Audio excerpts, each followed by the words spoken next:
Hi guys, thank you for joining me for another week of fantasy football predictions. The last week of regular season football predictions. I'll do a special live one for you guys during the playoffs next week. After that, during the off season, you're going to have to deal without me. I'm afraid I can't just do predictions for what I think the 10 of us will do. During the week in our off seasons. That's going to take up way too much of my time.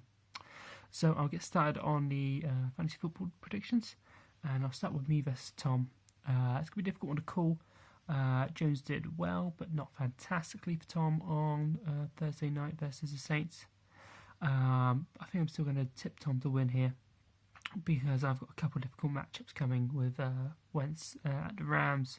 I've got Graham at Saxonville, and I've got Tucker at Heinz Field, which is a notoriously difficult place to kick.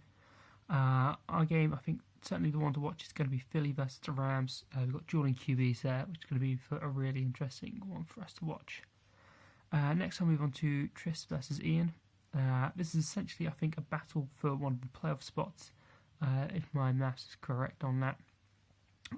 It's hard to overlook Tris as a favourite here, following Freeman's fantastic performance on Thursday night. Meanwhile, Ian's got some players that are questionable, may not play, may force him to go to some of his bench to try and, gamble on points there. If he's going to stand any chance, he's going to want to watch the Panthers, and hopefully they can be very productive at home to Minnesota. We're going to need to throw the ball a lot to Funches and Olsen, assuming they both play.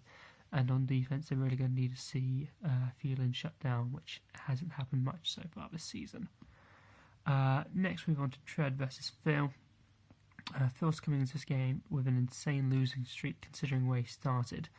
But I think he'll be very happy with how Thomas performed for him on Thursday night, recording 90 yards and a touchdown for the first time so far this season. Both in the same game.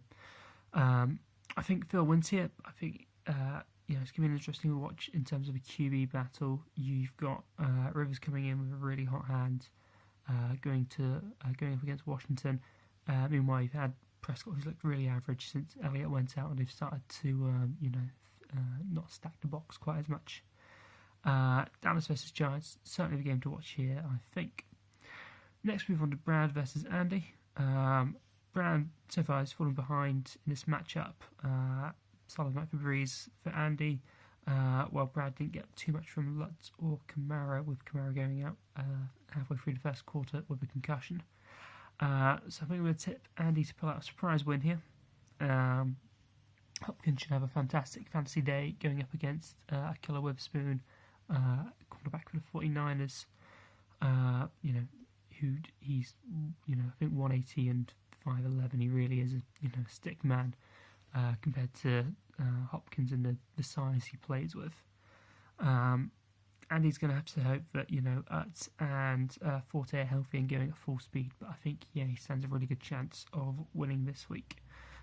Game to watch here is certainly going to be San Fran travelling to Houston. It seems like Brad's joined me on the Jimmy G train here, so woot woot.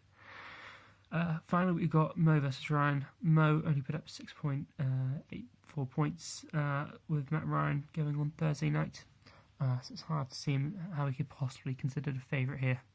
Ryan also seems to have way too many favourable matchups coming in to lose this one. Do keep an eye on the Indy Buffalo game for this matchup. We've got running backs going against running backs here, and that's always fun to watch from a fantasy football prediction standpoint. Thank you guys for joining me this week. Really enjoy doing these videos. I know how much you guys love watching them, and how hyped it gets you for these games, so I appreciate that. Thank you very much, and good night.